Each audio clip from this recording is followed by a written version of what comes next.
Well, good morning, everybody. It's 9 o'clock. I'm Dave Parks, and I'm the chair currently of the new program with the Greater Louisville Association of Realtors called Real Estate Accelerate. As a little bit of background, in the past, we sometimes called this the rookies class, and the board of directors and our great staff got together over the last couple of months and talked about this and said, really, the problem with that is that implies that the information that we're sharing may or may not be applicable for broader audiences. So we've rebranded and refocused this program to the Real Estate Accelerate program. And this morning, I'm very pleased to have with us three guests for our panel.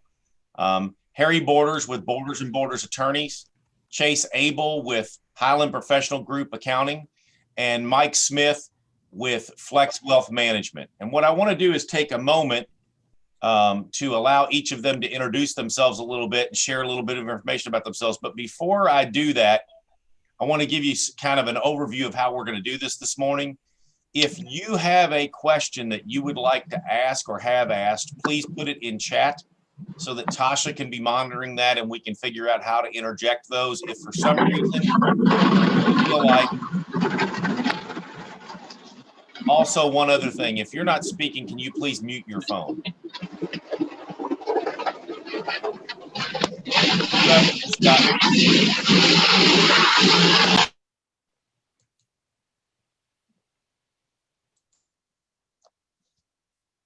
Tasha, can you handle that? Yes. Yeah, I can handle that. So, again, if you have a question, just please put it in chat. We will be doing a couple of polls throughout this process. The goal is we have some specific topics that we're going to try to cover, but the goal is to also try to answer as many of your questions as we possibly can. We'll be, on this for probably an hour and 15 minutes. And so without any further ado, I'm going to let Harry Borders of Borders & Borders introduce himself. Good morning, Dave. Thank you. Right. I'm Harry Borders with Borders & Borders Attorneys, and the timing for this topic is absolutely perfect because many of you guys are going to need to listen up and possibly set up LLCs for tax savings. We'll talk about the liability protection that we get from LLCs, but equally as important is and there's a lot of opportunities here, and the panel will be happy to discuss it. Thanks for having me, Dave. Absolutely. And Chase, why don't you tell us a little bit about yourself and what you do? Sure. This is Chase Abel with Highland Professional Group. We're a small accounting firm. My grandmother started about 45 years ago. So there's preparers here in my office. My cousin and I are co-owners. But we offer payroll, accounting, and tax preparation services for individuals and small businesses. Thank you, Chase. Glad to have you this morning. Yeah, and Mike Smith, you want to tell us a little bit about yourself? Yes, sir. Thank you for having me, Dave. Mike Smith. I'm with Flex Wealth Management. It's LPL Financial is my broker dealer. I'm an independent financial advisor. I've been helping my clients for 23 years now. This is a group that I can relate to very well because I'm an independent business owner myself, and so I've gravitated towards helping business owners with their financial and business planning to help them position themselves to be able to retire someday and just help with their investment management. So thank you. Appreciate you having me, Dave. Thanks, Mike. We're glad to have you. So before we kick things off with some questions, let me also share this observation of one of the reasons why I personally feel like that this is such an important topic. The nature of our business is that we spend our time out helping the public with one of their most important financial decisions. And often in our business, the growth of our business gets away from us. We're kind of chugging along, and then all of a sudden, boom, things are going great. And we haven't planned or prepared for how to deal with that. The other thing that happens is we go through different stages in our business, and we're not aware of all the different ways that we can protect our assets. So, my goal as the moderator today is to try to share this information with you all most importantly, to give you at least access to some resources that you can go to if you have further questions, but also to prompt discussions in your own mind of things you should be going and asking other people. Okay, so we're going to start first and foremost with a question. So Tasha, would you put the first poll in the field?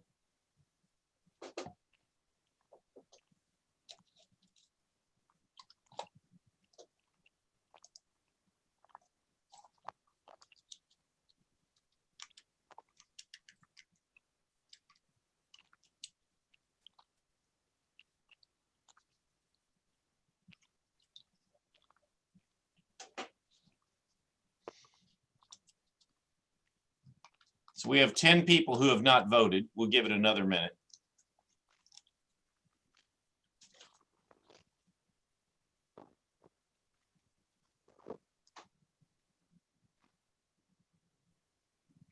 Okay, so let's go ahead and this is probably pretty representative.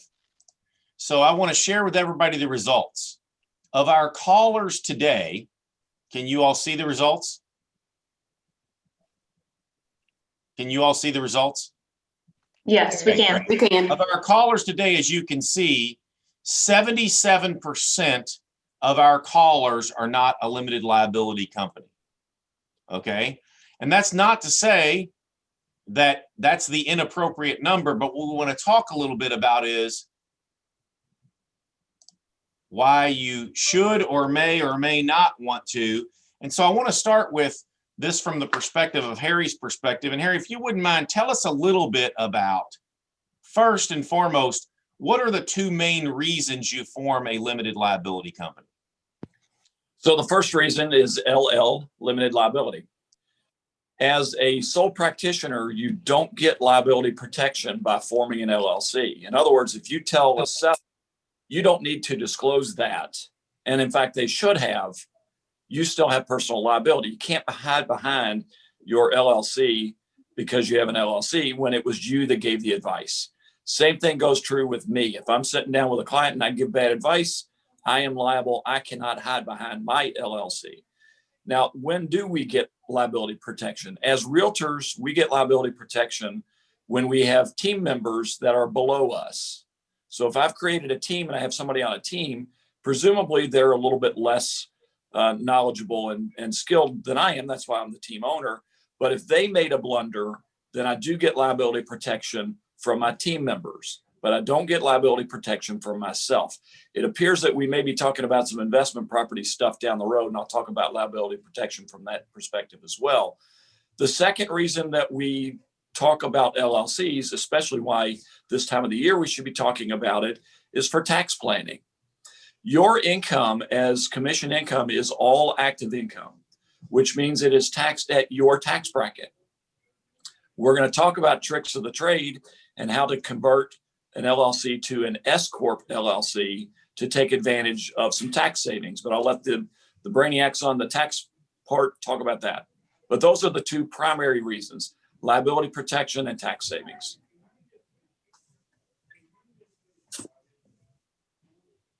Sorry, I think you're... I know, I'm trying not to have any background noise for you also. So that's a perfect segue to the next thing I want to talk about along this theme. But before we do that, Tasha, please put the second poll in the field.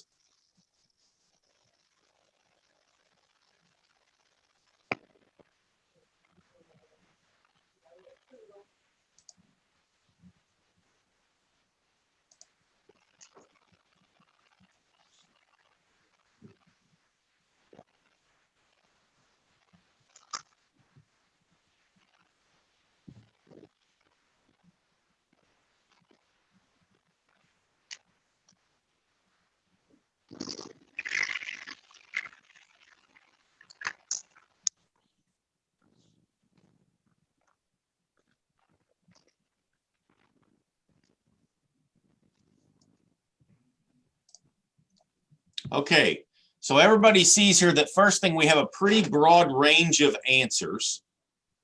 Okay, we do have 10 people that said 20%. So Chase, can you take a minute and just talk to us about what's special in the current tax code and how that 20% rule works, and tie it back to when it may or may not be necessary to be an LLC to take advantage of that rule. Sure.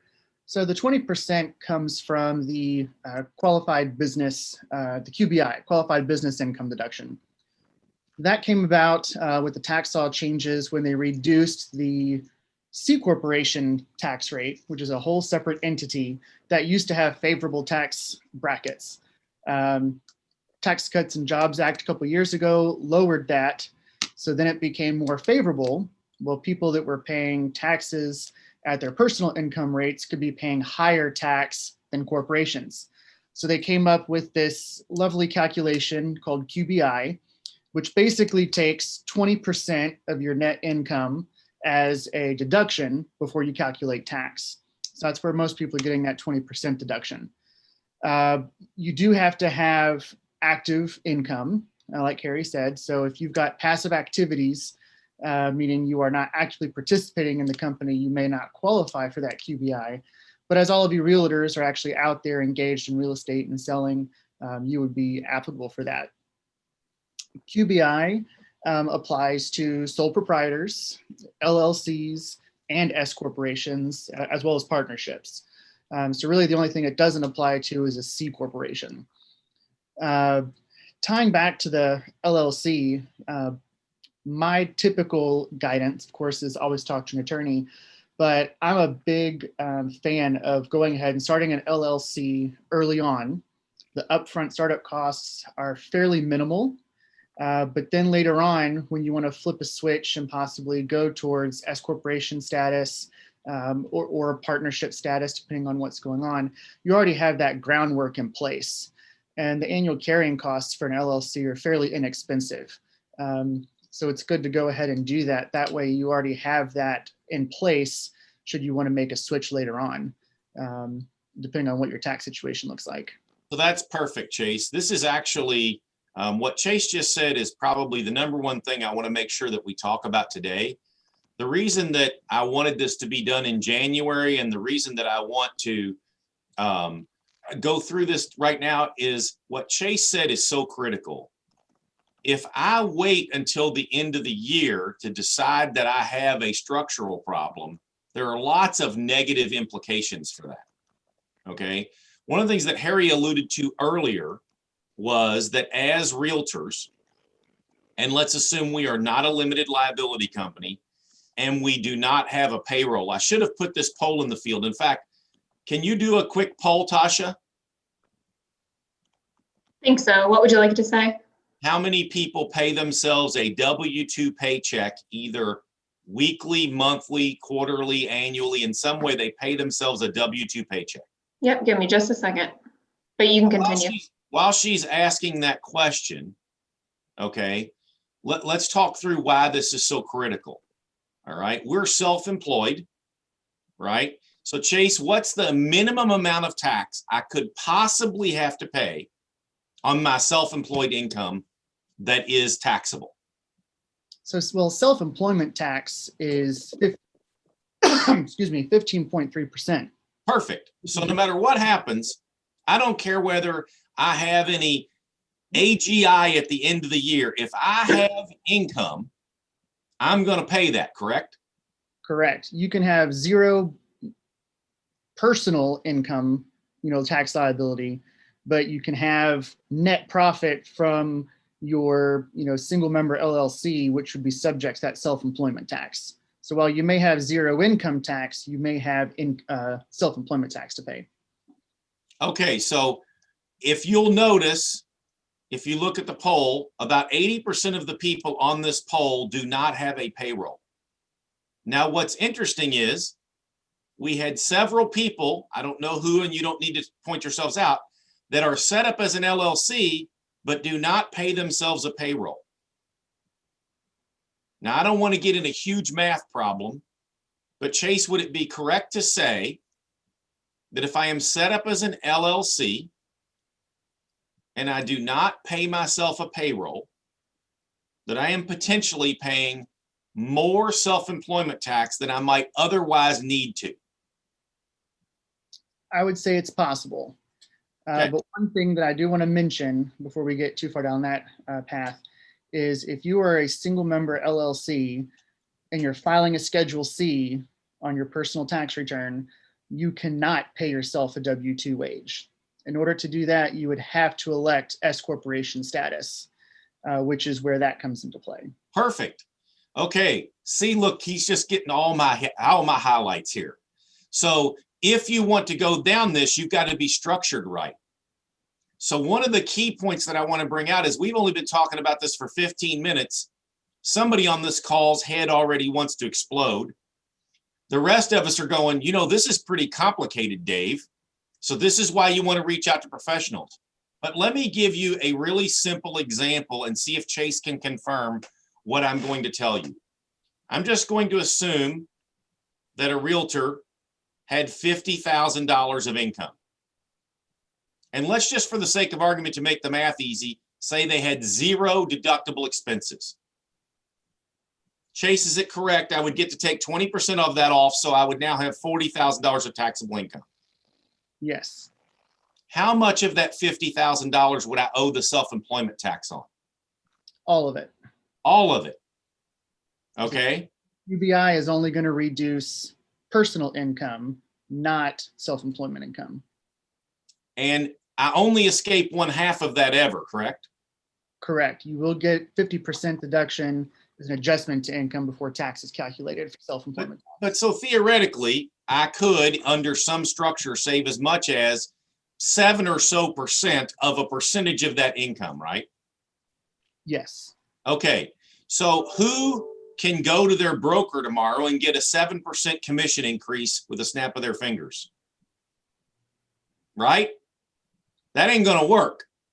Okay. So the point is, this is why you want to explore these structures. And we don't want to have this be a whole tax planning class, but what we want to point out is that there are reasons and times where an LLC structure makes sense for the reasons Harry pointed out. There are reasons and times where that LLC structure might choose to be taxed as an S corp. There are reasons and times when it is appropriate to pay yourself a payroll. And for each individual, you're going to have to sit down and talk to these professionals about how you do that. Now, let's talk for a minute though, okay, in general terms. If you had to just ballpark it, Chase, could you give us an amount of income where you think it might start to make financial sense to create an S corp and create a payroll? Ballpark. Yeah. Of course, everybody's different. You know, we look at the whole picture, but typically I will start exploring that option with clients when they are earning, of course, depending on with realtors, I would say if you're earning around $75,000 to $100,000 a year regularly, then it makes sense to pull the trigger and at least explore that option. I just say that because with an S corporation, you obviously have your personal tax return and a corporate tax return, and you have payroll processing fees. So there's a little more overhead cost, which I like to calculate into the plan to make sure that, you know, your savings aren't just padding my pocket and causing me more work. I'd like you to actually recoup your savings. So what Chase is saying there is each person's individual circumstance, you got to sit down and analyze that, right? Mm-hmm. But let me ask you this question, Chase. If I don't have an LLC until the last day of the year, Mm-hmm. can I just all of a sudden create an LLC, call it an S corp, and backdate all these tax savings? You cannot. You cannot. You cannot Okay. backdate. There is one thing that can be done though. And this happens probably once or twice a year. Somebody has an LLC that's already been established. You know, you've had it from January 1st the whole year. You've been paying yourself a payroll, you know, maybe monthly or whatever it is. You have acted as an S corporation the entire year. That was the intent. But for some reason, you didn't get that 2553 filed, which is the S corporation election form, which is a simple form, but it's got to be submitted within a certain time frame from the date that you want the S corporation to start. I think it's like 70 days or 50 days, or a few months, something like that. I always forget because it's one of those forms that's kind of willy-nilly. So if you've acted like an S corporation all year, that was your intent. And the only thing that happened is, you thought Harry was going to send it in, or you thought I was going to send it in, or we thought you were going to send it, but it never got sent in.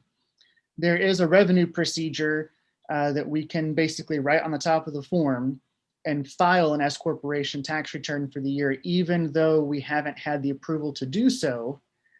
And basically it's saying, hey, we forgot, we apologize. We wanted to be an S corporation. We acted like an S corporation. Everything was set up like an S corporation. We just forgot to get this paper in. Will you please forgive us? And it's not technically an automatic approval, but I've never had one come back. So the key there, though, is the other parts of the structure have to be in place early. Exactly. Now let's talk about another strategy, because if you follow the math of what we just did, the minimum we're going to save when we can defer money is that 15%. Mm-hmm. So Mike Smith, tell me a little bit about the ways I can put money away, the different types of structure I can put money away that have it not in the current year count as income. Yeah, so what I've seen with realtors, especially as an independent business owner, is getting what's called a SEP IRA set up. To my knowledge, it's the only retirement plan that I've seen that you could still set it up now, all the way up through April 15th, if that remains the tax date for last year. But it allows you right now, the maximum levels are, it's kind of, it gets into formulas and CPAs know better how to calculate it, but the basic level is 25% of compensation up to $57,000 for 2020. Now that's $57,000 is based on an income of $290,000. So, and there's everything in between, but ultimately that can be money that can go into your personal retirement plan to reduce your taxable income as well. Yeah, so that's a SEP IRA. Now the rule with the SEP IRA though is I can put 25% in general. I realize but in general I can put 25% of dollars earned, right? So if I want to save $1, I got to make $4. Correct.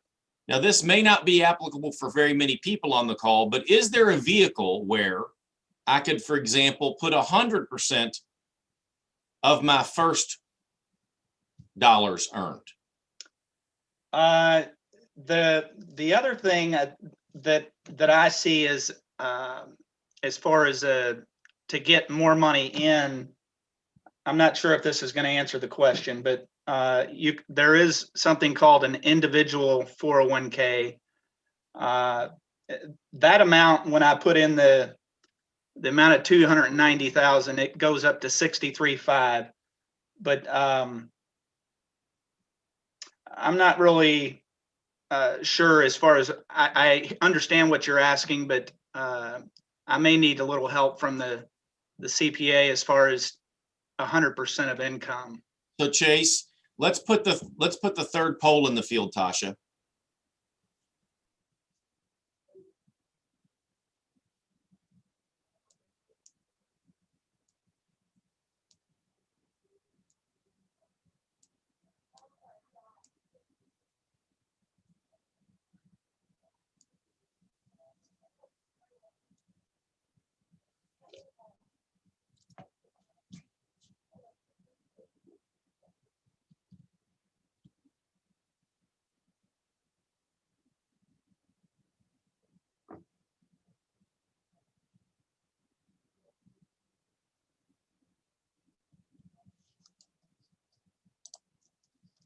Okay, so this is a little bit of a tricky question, and it's not, quite honestly, a situation that applies to tons of people. But I want to paint a scenario and then ask Chase a question. Chase, I want you to imagine that I had what I call a trailing spouse, which means that one person in the household has a bunch of W-2 wages, they have a really strong income, and their realtor has a good income, but they're not out there. They're not the sole provider for the family. Maybe they're even somebody who, maybe they're taking care of other loved ones and they can only work but they make $25,000 a year. Is it conceivable that that person could use a vehicle to put all of that $25,000 away?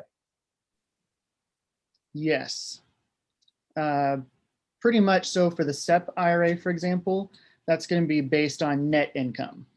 So if you have very few deductions, you can put away up to 25% of that net income.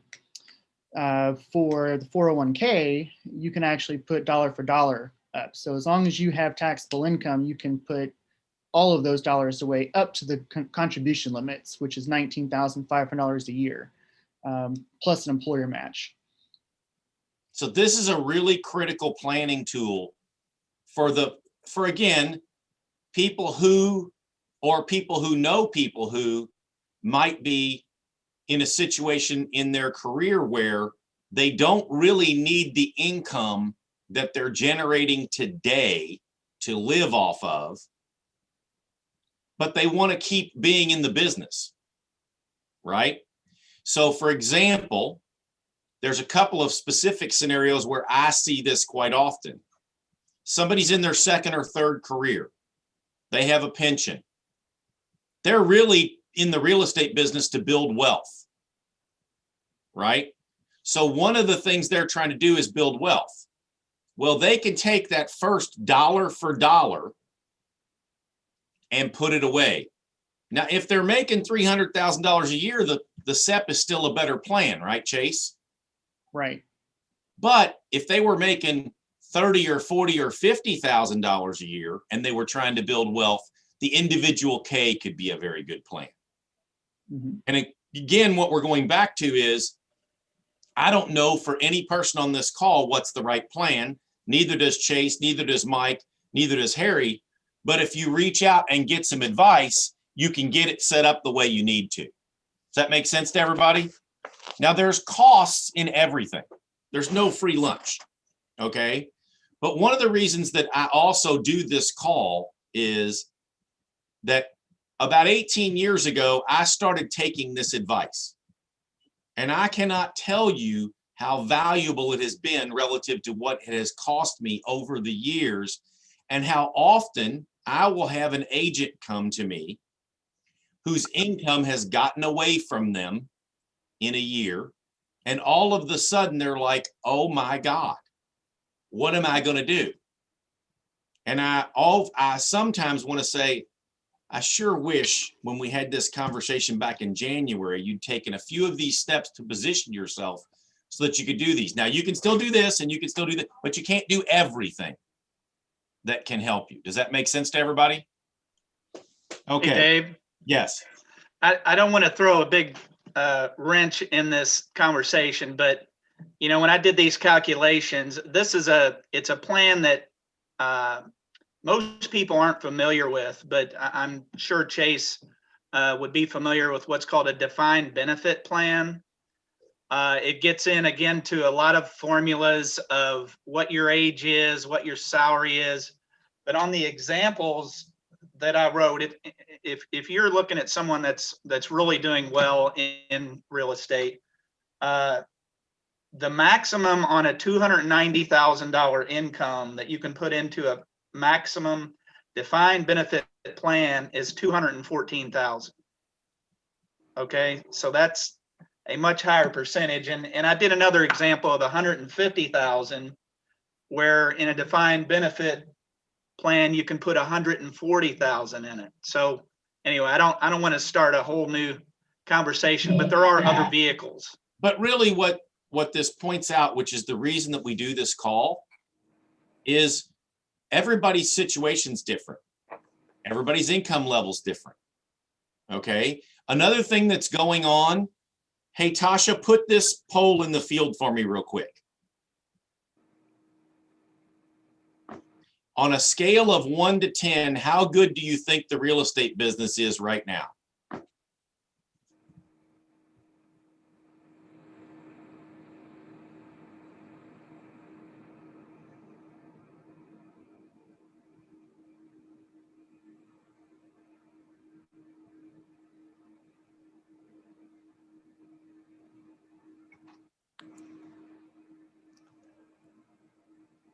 Now, while she's doing that, let's have Harry tell us for a second. You can answer the poll while Harry's telling us this, but Harry, tell us some of the rules you never, ever, ever want to violate with an LLC.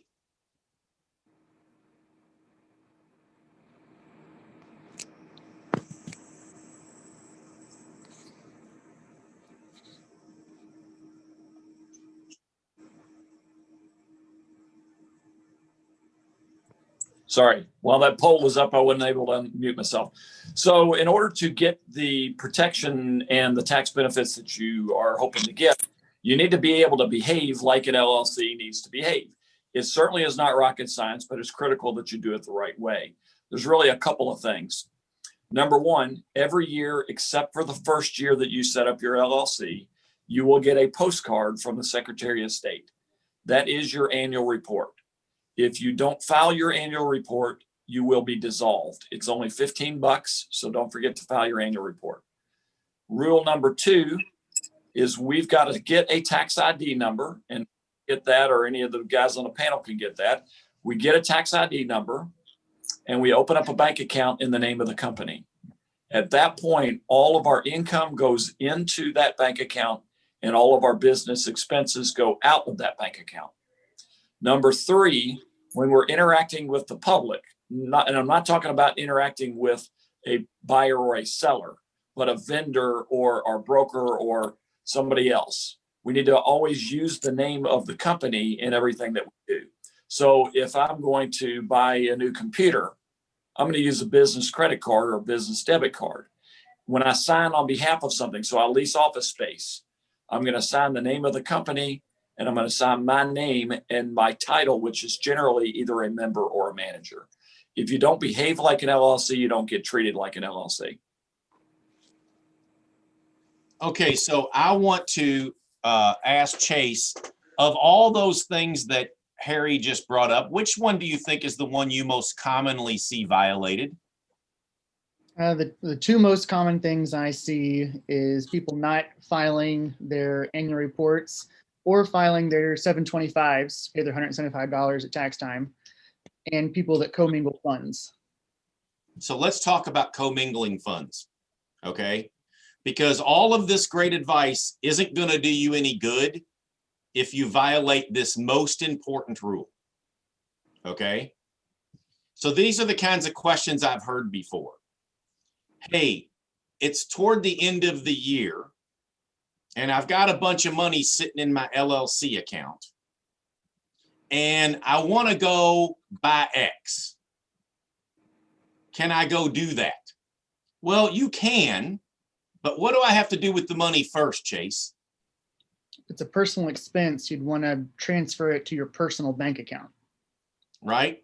And this really simple step of moving the money from one account to the other is the one that gets the most people in trouble. Or they have a business credit card and a personal credit card, and they're out using their business card to buy the family's Christmas presents, right? These little things. Now, why this is so important is because I think Chase and Harry and Mike would tell you this really isn't going to be a problem until it is. In other words, if you never got caught, probably it's not that big a deal. But here's the problem. When you do get caught, what are they going to do with all that income, Chase? Typically, they will either, depending on your tax status, they'll either include it as income, or they'll take those distributions from your S corporation, treat it as wages, and then you're paying all of your payroll taxes on it as well. Right. So the penalty for that mistake in a day could be 15%. Well, actually 7.5%. But the point is, this is a really critical step. Now, when we look at our poll, almost all of our respondents said that the real estate business is between a 7 and a 10 on the scale. And the most common answers were 8 and 9. Now, the reason that I bring that up and I asked that question is because another dynamic of what's going on in our business right now is we're not putting enough money away for a rainy day. We're not getting ourselves prepared for when the market turns. And one thing I can assure you of, I promise you this is true. There's no doubt about this, okay? This market is going to change. Now, there's an outside chance it's going to get a lot better, but I think based on our own responses, we would all agree, probably not that much better. So what does that mean it's likely to do next? At some point, it's going to get worse. And we need to have that rainy day money set away, right? And so that's the other reason for all these planning strategies, is because if we can get that money set away, then we'll have access to it when we need to get through times that are not so good. Now, one of the things that has not happened this morning is we haven't had any chat questions. So I want to take a minute and see if there's anybody in the audience that has any questions they would like to ask.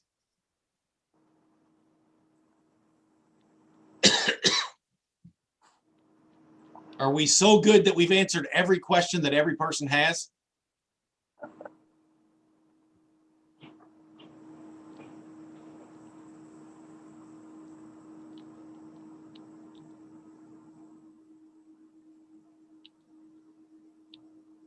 I'd like to Okay, ask a question this about, is a great question.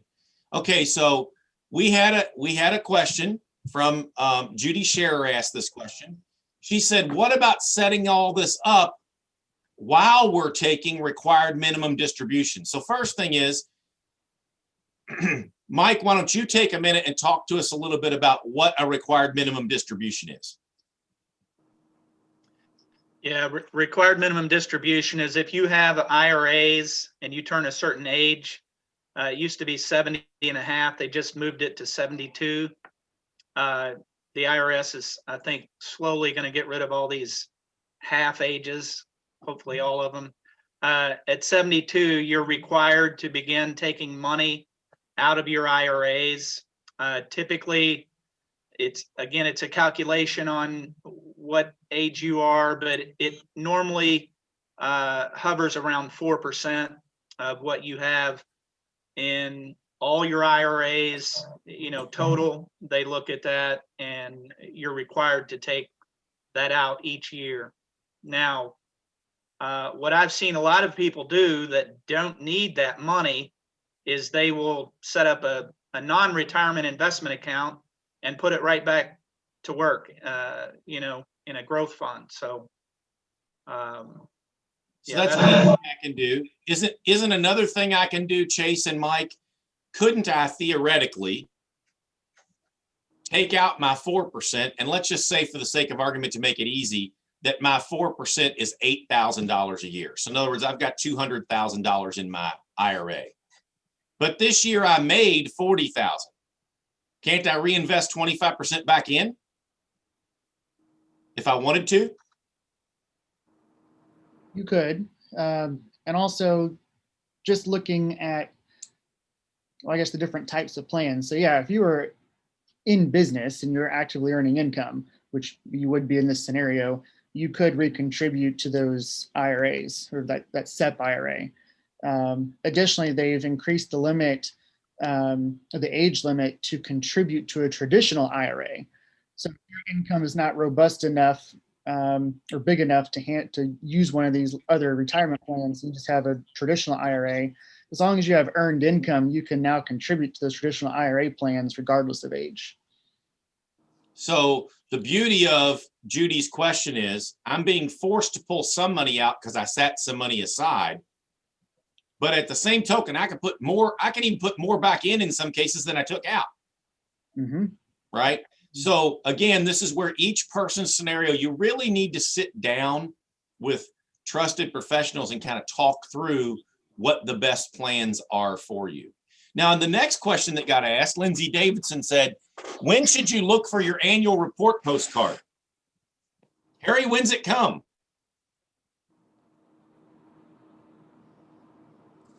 Sorry. It'll be here before May. We don't usually see it in the first quarter. We usually see it in the second quarter, and you have to file it by the end of the summer. So if you don't, then you're going to be pending dissolution, and then we got drama and additional expenses. So first quarter, you won't see it. Second quarter, typically. So there's two things I'll point out about this. The first thing I'll point out is that, especially those of us that have more than one LLC, we've learned that the best thing to do is put something in your Outlook calendar toward May or June that says, have you done your LLC renewals? But Harry, are there any services out there that you can pay a nominal fee that'll just make sure you get renewed every year if your time is more valuable than your $15 plus a little fee? Most certainly there are. Okay. And if they want to email me, I can give you some resources for that. So if anybody would like to not have to worry about this problem, okay, you can send Harry an email and he'll put you in touch with some resources for that. Okay, so the next question we have is, okay, regarding the commingling of funds in my S Corp, if I paid for a personal expense on my credit card, can I go back into my accounting software and label that as an owner's draw or as a dividend? Chase, you want to take that one? Sure. The short answer is yes. The semi-longer answer would be, and this happens all the time, you know, a personal expense goes through, or, you know, you accidentally use the wrong card, you know, whatever. As long as it's labeled correctly, there's usually not going to be any pushback.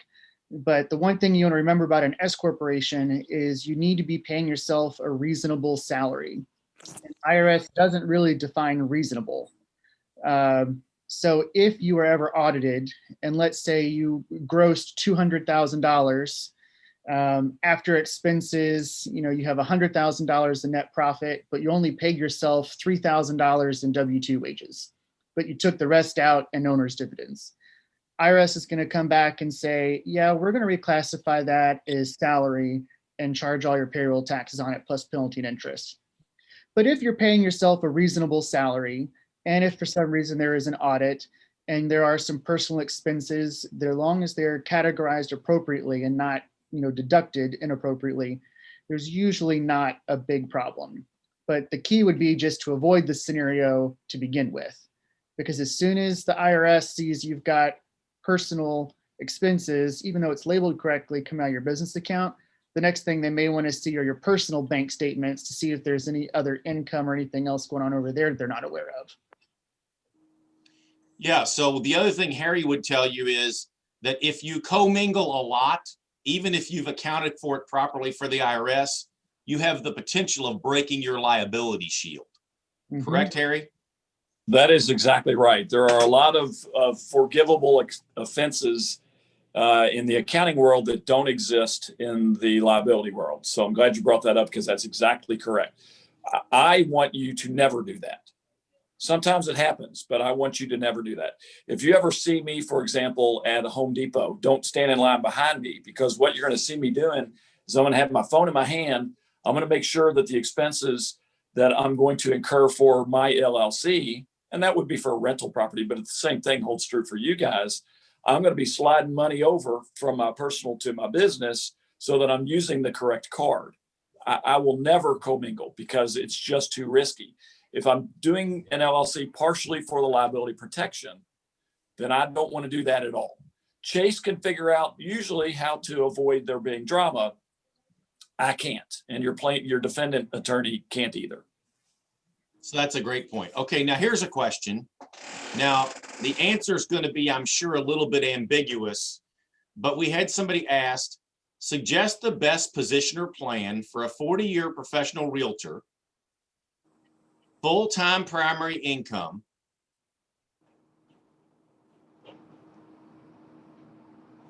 with an income of $150,000 a year. And this says 3 years in the business. So I'm assuming that person's asking that they're at least going to be in business for 3 more years.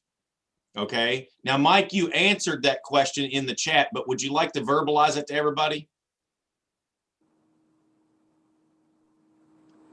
Yeah, I mean, without knowing anything else, the SEP IRA will allow you to put 37.5 away. The individual 401k is at 63.5. So if you were trying to maximize your wealth building. And if you could afford to spend an extra couple of $1,000s a year to be able to do that, then the individual K might be the best avenue to go. Okay. I think Chase and Mike would tell you, you're going to be in the ballpark of a couple of $1,000s a year that it's going to cost you to administer, contribute to your individual K, do an extra tax return, your filings with Secretary of State. That's probably in the ballpark, right? Wouldn't you guys think? Yes. And the one thing you want to keep in mind too is if you're an S corporation, that compensation is going to be what your W-2 wages are. So SEP IRAs are based 25% of compensation. So if you're only paying yourself a $12,000 W-2, you only put $12,000 or 25% of that $12,000 away. Yeah, so that's a very important distinction, and I'm not sure that everybody followed that. So let me say that the way my realtor brain works. Yep. If I don't have payroll,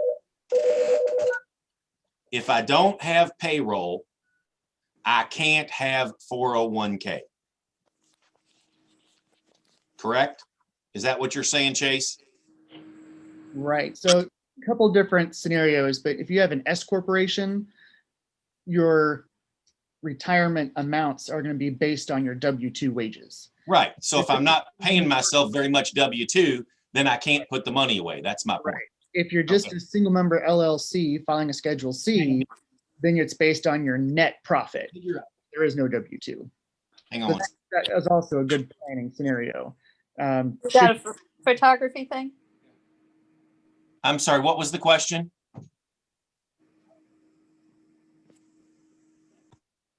Did somebody ask a different question? No, maybe not. Okay. All right. So here's another question.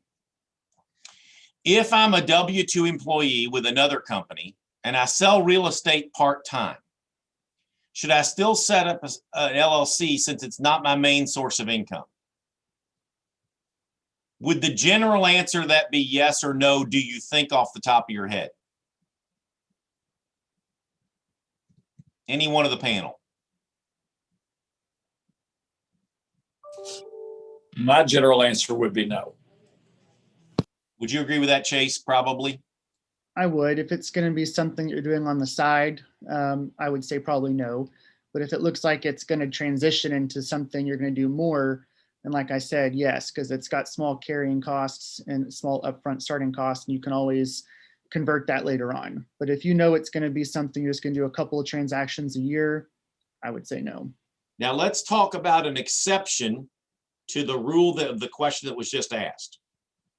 So Harry, tell me the answer to that question if I own investment real estate.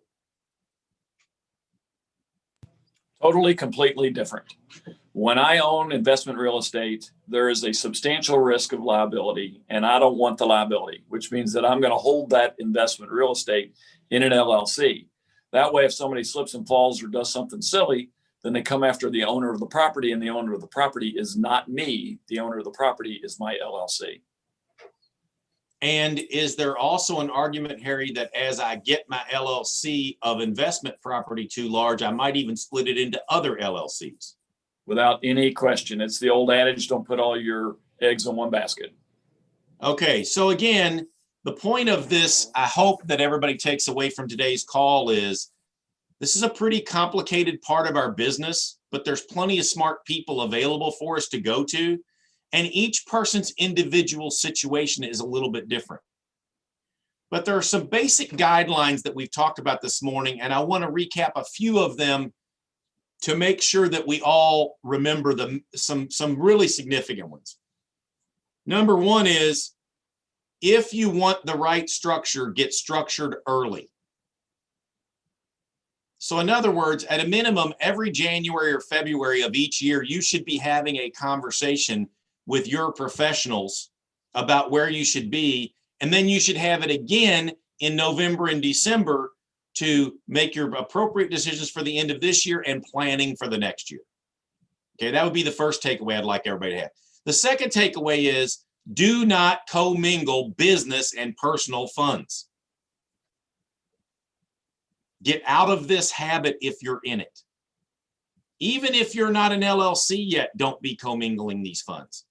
Because the problem is that if you need to go back and make a different decision, whatever you've done that year is going to be a problem for Chase or whoever else you hire. Okay. Another key point, okay, is there are more than one way to skin a cat. For some people, the Roth IRA is the right plan. For some people, the IRA is the right plan. For some people, the SEP IRA is the right plan. For some people, the individual K is the right plan. And for some people, a defined contribution. So this is the point of this. Each person a little bit different. You've got to go have these conversations. Another big takeaway I hope everybody got from today is we all self-acknowledged to each other, we're in a really good market. So take advantage of this opportunity, but put some money away for a rainy day because it's going to happen. Okay. And I will tell you personally, I'm the person who answered 10. Okay. My family's been doing this for over 50 years. I've personally been doing this now again for 19 years since I retired from the Marines. This is the best real estate market I have personally ever seen. And the reason that I say that is because we have an uncanny commingling of two things at the same time. We have limited inventory, which is keeping prices up, which means that our sellers have equity in most cases. And we have remarkable, in my personal opinion, ridiculously low long-term interest rates. So this is the last thing I want to share with you that I hope you can take away from this. That's a thought also. This could be the time to go talk to a Harry or a Mike or a Chase or somebody about creating a small LLC, and maybe you just take advantage of putting some money in one of these tax deferred plans, but also this might be the time to think about putting a little money in a piece of real estate and letting the leverage of that work for you, which, by the way, is a primer for you that in probably April or May, right around tax time, when you might have a few extra bucks, one of our Friday claws is going to be on how to use leverage and the appropriate vehicles to start investing in real estate as a realtor. Okay? But I'm a firm believer that shouldn't be your last dollars. You got to have some other dollars in your nest egg. And that's why I started with this call. Because somebody came to me the other day and said, hey, I got $20,000. I'm thinking about going and buying a piece of investment real estate. My first question was, is that the only $20,000 you got? Yes. Don't do that. Let's get some of that put in a cash account for a rainy day. Let's start putting some of it in an IRA and let's accumulate, and then let's go do it. Okay. All right. So we'll talk more about that strategy on our next call. I want to thank our panel today. I can't tell you how much I appreciate you all making your time available to do this. I want to thank everybody for joining me on the call this morning. I think this has been a great discussion. I want to make sure that I have not missed. Oh, we have one last question. I'm going to answer this one. Okay. If I open an LLC for my real estate, does the car that I use for this business need to be titled in the LLC, or can I have my personal name and still deduct the mileage? I'm going to answer this one. Okay. Get your vehicle in your LLC name. Okay. If you're going to go to all the trouble of having an LLC, and you can, put the vehicle in the LLC name. And here's the reason why. That's one of your greatest potential personal liabilities. Is if you're driving your personal vehicle for business purposes, you have an infinite amount of personal liability for your business conduct with that vehicle. Would anybody on our panel disagree with that comment? See Harry going, nope, I think that makes perfect sense. So I hope that answered that question. Do you need to build credit in your LLC name to do that? Typically not.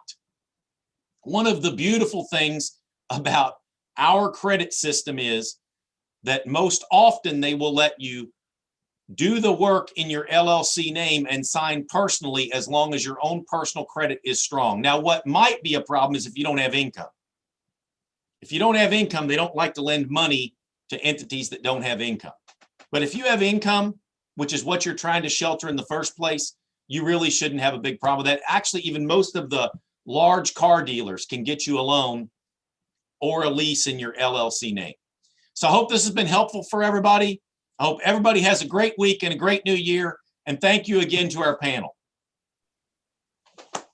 Thanks, guys.